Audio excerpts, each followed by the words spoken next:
I want to start by thanking the staff and board of the Applied Research Center. They are so smart and dedicated that it's an absolute honor to be working with them. And I want to say that I consider myself extraordinarily lucky that I just happened to be in the room in New Paltz, New York in 1986 when Gary was giving a speech about organizing to a group of student activists. I couldn't ever have imagined it, but over the years we've developed a political partnership and a friendship that's so much more than I ever knew to hope for. My job now is, I think, to give you an inspiring speech that indicates where ARC is going in the next 10 years. But as I was planning what I was going to say, I thought, I can't lie to you, good people. And I have to acknowledge that there are days that I don't actually feel that inspired. Some days I feel mostly exhausted.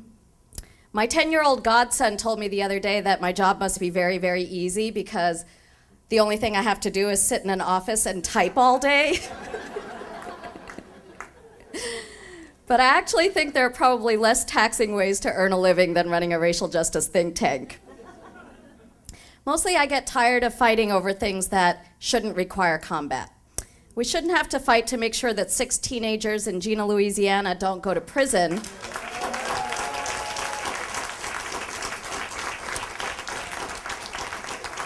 for a schoolyard fight that was their only defense against the white kids hanging nooses from a shade tree to claim it. We shouldn't have to fight to keep the National Guard from arresting parents in the lower 9th Ward of New Orleans from cleaning out their local school in order to preserve the books and materials their kids would need when the state was finally forced to reopen that school. We shouldn't have had to fight so that Elvira Arellano wouldn't be deported and separated from her US-born son, 7 years old. We shouldn't have to fight to get access to the best jobs in restaurants, fulfilling college educations, or a proper diagnosis at the hospital. We shouldn't have to fight to protect the humanity of people of color.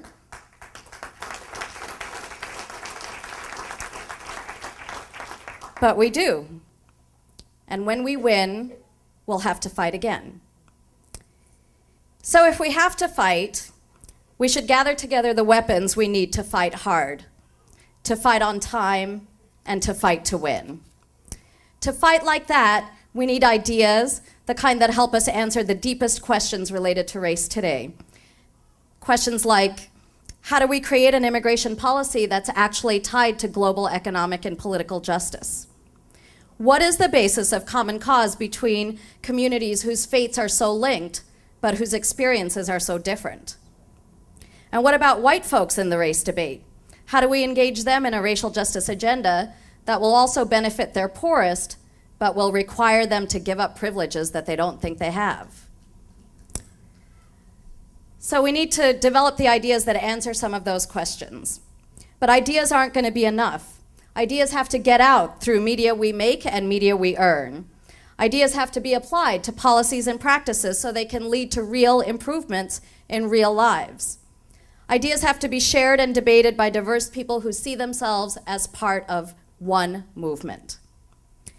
When I get tired of fighting, what keeps me going are the people I meet around the country.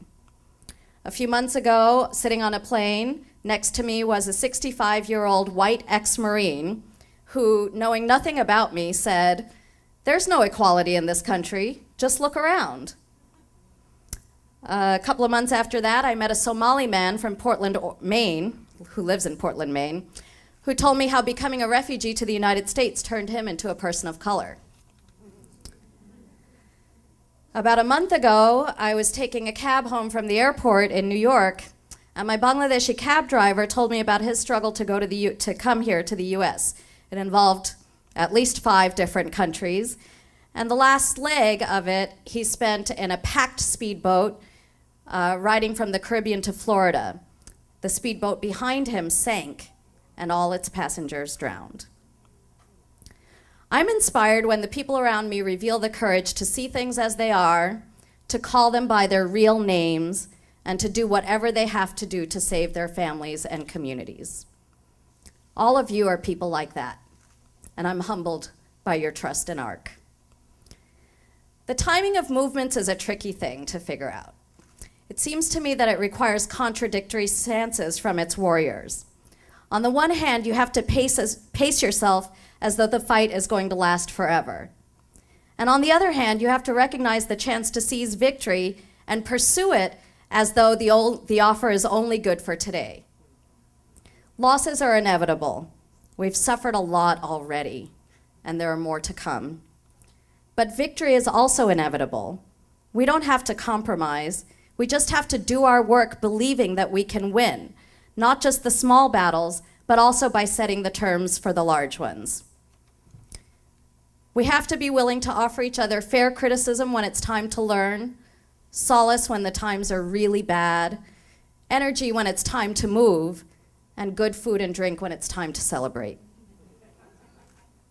That's what we'll be asking all of you for, and that's what you can rely on ARC to find. Thank you for your support and your courage.